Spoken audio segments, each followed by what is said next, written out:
इस कहानी की शुरुआत में हमें बताया जाता है कि आज से हजारों सालों पहले इंसान और ड्रैगन काफी अच्छे दोस्त हुआ करते थे, लेकिन धीरे धीरे इंसान काफी लालची हो गए। वो जंगलों को नष्ट करने लगे। इस विनाश को रोकने के लिए ड्रैगन ने इंसानों को काफी समझाया, लेकिन इंसानों ने उन्हीं पर आक्रमण कर दिया। इसी बीच पिट्रोसियस नाम के शैतान ने ड्रैगन्स को मारने के लिए एक मोस्टर बनाया, जिसका नाम उसने नेटल ब्रेन रखा। लेकिन पिट्रोसियस उस मोस्टर को काबू नहीं कर पाया और वो खुद ही उसका शिकार बन गया।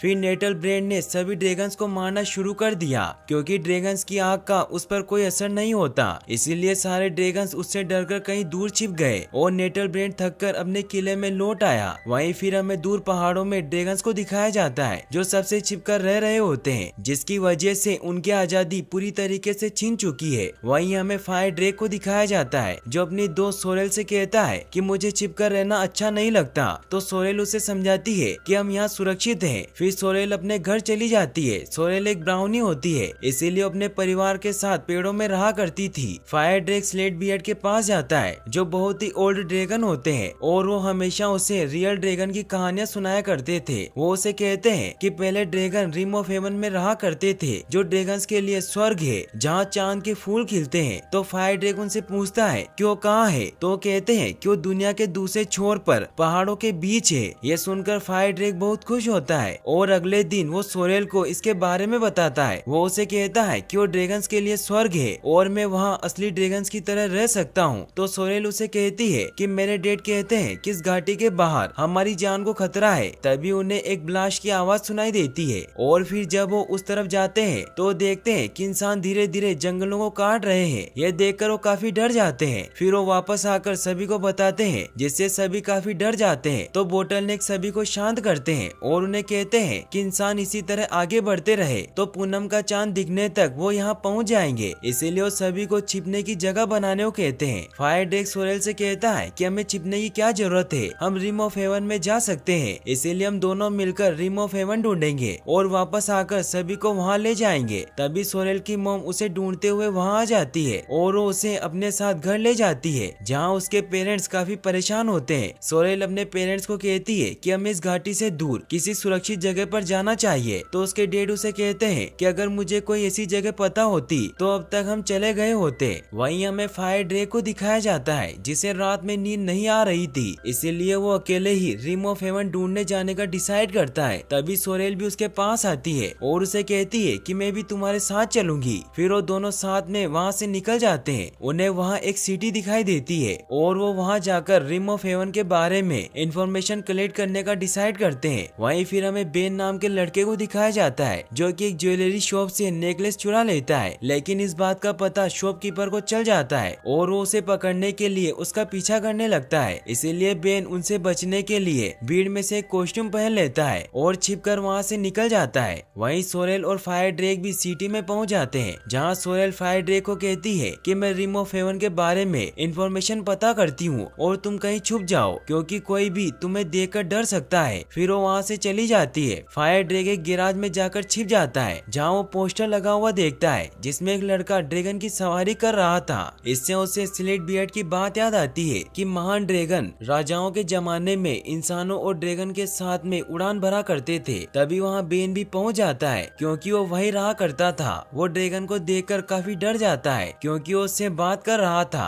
फायर ड्रैग उसे कहता है कि पोस्टर में जो है वो तुम ही हो। तो बेन भी खुद को बचाने के लिए उसे झूठ कहता है कि वो मैं ही हूँ, ड्रैगन राइडर। तो फायर ड्रैग उससे पूछता है कि राइडर क्या होता है, तो उसे बताता है कि वो ड्रैगन की सवारी करता है और वो ड्रैगन का काफी अच्छा दोस्त होता है। इससे फायर ड्रैग बहुत खुश हो जाता है और उसे कहता है कि क्या तुम मेरी रिम ऑफ हेवन ढूंढने में मदद करोगे। तभी वहाँ सोरेल भी आ जाती है और वो बेन को देखकर काफी डर जाती है। वो फायर ड्रैग पर बहुत गुस्सा होती है कि मैंने तुम्हें मना किया था कि इंसानों से दूर रहना। तो वो कहता है कि तुम गलत समझ रही हो, ये हमारी रिम ऑफ हेवन ढूंढने में मदद करेगा। तो सोरेल उसे कहती है कि ये झूठा और मक्कार है, क्योंकि सारे इंसान ऐसे ही होते हैं। तभी बेन देखता है कि पुलिस उसे पकड़ने के लिए बाहर आ गई है, इसीलिए वो खुद को बचाने के लिए फायर ड्रैग को कहता है कि मैं तो तुम्हारी मदद करना चाहता हूँ। तो फायर ड्रैग सोरेल को कहता है कि तुम जिद मत करो। फिर वो तीनों वहाँ से निकल जाते हैं। सभी पुलिस ऑफिसर ड्रैगन को देखकर काफी डर जाते हैं। फायर ड्रैग बेन से पूछता है कि हमें रिम ऑफ हेवन जाना है, जो दुनिया के दूसरे छोर पर है। इससे बेन काफी डर जाता है और वो उसे नीचे उतारने को कहता है। फायर ड्रैग उसे नीचे उतार देता है और उसे कहता है कि तुम तो हमारी मदद करने वाले थे, लेकिन वो उसकी बात सुने बगैर ही वहाँ से चला जाता है। तभी वहाँ सोरेल को किसी के आने की आवाज आती है, इसीलिए वो फायर ड्रैग को वहाँ छुपा देती है। तभी वहाँ 3 बौने मजदूर आते हैं। सोरेल उन्हें कहती है कि तुम कौन हो, तो वो कहते हैं कि हम तो यहाँ से गुजर रहे थे। तभी वो फायर ड्रैग को देख लेते हैं। वो उसे देखकर बहुत खुश होते हैं, लेकिन तभी उनमें से एक आदमी बहाना बनाकर वहाँ से भाग जाता है। वो 2 बौने उसे पूछते हैं कि तुम कहाँ जा रहे हो, तो फायर ड्रैग उन्हें भी बता देता है कि हम रिम ऑफ हेवन जा रहे हैं। तो वो कहते हैं कि वो उस जगह है जहाँ पूरब पश्चिम से मिलता है।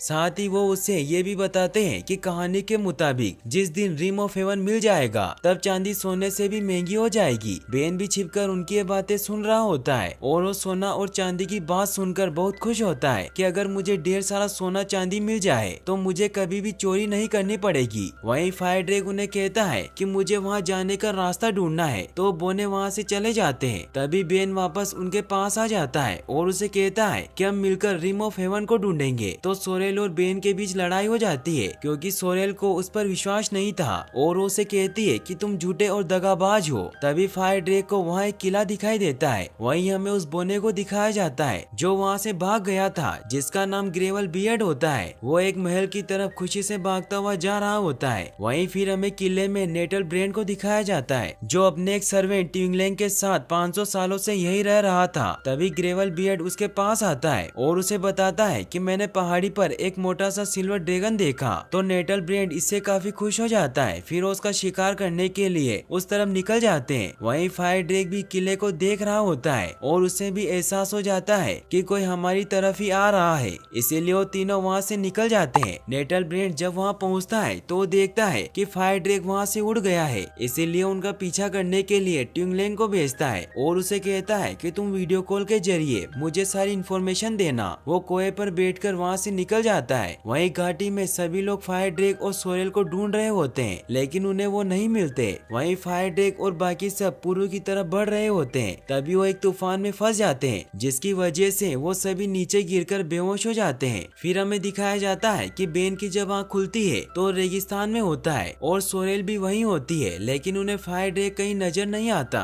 वो उसे ढूंढते हुए खंडर में पहुंचते हैं जहां फायर ड्रैग बेहोश पड़ा होता है। तभी वहां कोई दूसरा क्रिएचर आ जाता है, जिससे डरकर बेन फायर ड्रैग को उठाता है और वो उस क्रिएचर को चुनौती देता है, क्योंकि उसे नहीं पता था कि फायर ड्रैग आग नहीं उगल सकता। इसीलिए जब वो फायर ड्रैग को उस पर आग उगलने को कहता है तो उसके मुंह से सिर्फ चिंगारियां निकलती है, जिससे वो क्रिएचर उनके ऊपर हमला कर देता है। लेकिन बेन और सोरेल उसका डटकर सामना करते हैं, मगर उसे जीत नहीं पाते। तभी वहाँ प्रोफेसर बारबेनस आकर उन्हें बचा लेते हैं, क्योंकि वो जानवर खुद को मिरर में देखने से फ्रीज हो जाते थे। बारबेनस सिल्वर ड्रैगन को देखकर बहुत खुश होता है और उसे कहता है कि ये बड़े अनोखे होते हैं। तो बेन कहता है कि ये ज्यादा ही अनोखा है, क्योंकि इसे आग उगलना भी नहीं आता। इससे फायर ड्रैग बहुत उदास हो जाता है और वो वहाँ से भाग जाता है, जिससे सोरेल उस पर बहुत गुस्सा करती है। फिर वो सभी उसे ढूंढने जाते हैं। वहीं हमें पता चलता है कि ट्विंगलैंग भी वहाँ पहुँच गया होता है और वो उन पर नजर रख रहा होता है। बेन को फायर ड्रैग नजर आ जाता है और उसके पास जाता है। वो उसे कहता है कि मुझे माफ कर दो और तुम वापस चलो, क्योंकि वो दोनों तुम्हें ढूंढ रहे हैं, इसीलिए हमें वापस जाना चाहिए। तो फायर ड्रैग उसे कहता है कि मुझे रिम ऑफ हेवन ढूंढना ही है, क्योंकि वहीं हम सब ड्रैगन सुरक्षित रह सकते हैं। तो बेन उसे कहता है कि मैं तुम्हारी मदद करने के लिए ही तो तुम्हारे साथ हूँ। इससे फायर ड्रैग बहुत खुश हो जाता है। तभी वहाँ प्रोफेसर भी आ जाते हैं। वो उन्हें कहते हैं कि मेरा कैंप पास में ही है, इसीलिए आज रात तुम यही आराम कर लो। फिर वो सभी कैंप की तरफ निकल जाते हैं। वहाँ पहुँचने पर प्रोफेसर उनसे पूछते हैं कि तुम कहाँ जा रहे हो। तो फायर ड्रैग उन्हें बताता है कि हम रिम ऑफ हेवन जा रहे हैं। तो प्रोफेसर उन्हें बताते हैं कि मेरा पूरा परिवार बचे हुए दुर्लभ प्रजातियों की रक्षा करते हैं और हमने पृथ्वी के सारे दुर्लभ प्रजातियों को ढूंढकर उनकी देखभाल करने का अभियान शुरू किया है। और वहाँ कैंप में भी बहुत सारे अजीब जानवर होते हैं। फिर वो उन्हें एक मैप दिखाकर बताते हैं कि जहाँ तक मैं रिम ऑफ हेवन के बारे में जानता हूँ तो वो कहीं हिमालय की वादियों में है। लेकिन मेरी दोस्त सोबिशा गुलाब, जो कि एक ड्रैकोलॉजिस्ट है, वो इस जगह का सही पता नहीं जानती, जबकि उसे ड्रैगन्स के बारे में सब कुछ पता है। तभी उन्हें याद आता है कि एक जीनी जिसकी 1000 आंखें हैं, वो तुम्हें रिम ऑफ हेवन के बारे में बता सकता है, क्योंकि उसके पास सभी सवालों के जवाब है, लेकिन वो बहुत गुस्सेल है। फिर उन्हें मैप में निशान लगाकर बताते हैं कि वो यहीं कहीं रहता है, लेकिन तुम्हें वहाँ तक पहुँचने के लिए बहुत सारी मुश्किलों का सामना करना होगा और तुम सुबह वहाँ के लिए निकल जाना। फिर वो सभी सो जाते हैं। वहीं प्रोफेसर को बेन के पास से एक पेपर मिलता है जिससे उन्हें पता चलता है कि बेन के पेरेंट्स एक कार एक्सीडेंट में मारे गए हैं और अब वो अकेला है। वहीं ट्विंगलिंग नेटल ब्रेन को वीडियो कॉल लगाता है और उसे बताता है कि मुझे पता चल गया है कि वो रिम ऑफ हेवन का पता करने के लिए 1000 आंखों वाले जीनी के पास जा रहे हैं। तो नेटल ब्रेन कहता है कि तुम कुछ भी करके उनके साथ जाओ, मैं भी वहाँ पहुँच जाऊंगा। वहीं नेटल ब्रेन उस बोने के साथ नीचे गैराज में आता है जहाँ उसके मालिक की बनी हुई एक सबमरीन रखी हुई थी जिसकी मदद से वो कहीं भी जा सकते थे। फिर वो दोनों उसमें बैठकर वहाँ से निकल जाते हैं। वहीं अगली सुबह जब बेन की आँख खुलती है तो उसे अपने न्यूज़पेपर के बारे में याद आता है और उसे ढूंढने लगता है। तभी प्रोफेसर उसके पास आते हैं और वो उसे अपनी मदद करने के लिए बुलाते हैं। वो उसे कहते हैं कि मुझे पता है कि तुम अकेले हो, इसीलिए तुम मेरी फैमिली के साथ रह सकते हो, लेकिन वो कहता है कि मुझे अकेले रहना पसंद है। तो प्रोफेसर उसे वो पेपर देते हैं और कहते हैं कि अगर तुम्हारा कभी मन बदल जाए तो मेरे घर जरूर आना, मेरी फैमिली तुमसे मिलकर बहुत खुश होगी। वहीं ट्विंगलिंग भी उनके साथ जाने के लिए चुपके से बेन के बैग में छिप जाता है। फिर वो सब प्रोफेसर को थैंक्स कहते हैं और जीनी की नहर की तरफ जाने के लिए निकल जाते हैं, जहाँ रास्ते में बहुत सारी मुश्किलों का सामना करना पड़ता है। लेकिन वो काफी दिनों के सफर के बाद जीनी की नहर के बहुत करीब पहुँच जाते हैं। वो रेस्ट करने के लिए एक जगह रुकते हैं, लेकिन तभी एक गिद्ध सोरेल को उठाकर अपने साथ ले जाता है। फायर ड्रैग और बेन उसे बचाने के लिए उसके पीछे जाते हैं। वो गिद्ध सोरेल को पकड़कर अपने घोंसले में लेकर जाता है, लेकिन तभी फायर ड्रैग उसे बचाने के लिए उस पर अपनी आग से हमला करता है। यह देखकर बेन हैरान हो जाता है। गिद्ध सोरेल को छोड़ देता है, लेकिन वो नीचे गिरने वाली होती है, मगर फायर ड्रैग उसे बचा लेता है। बेन फायर ड्रैग से कहता है कि तुमने कर दिखाया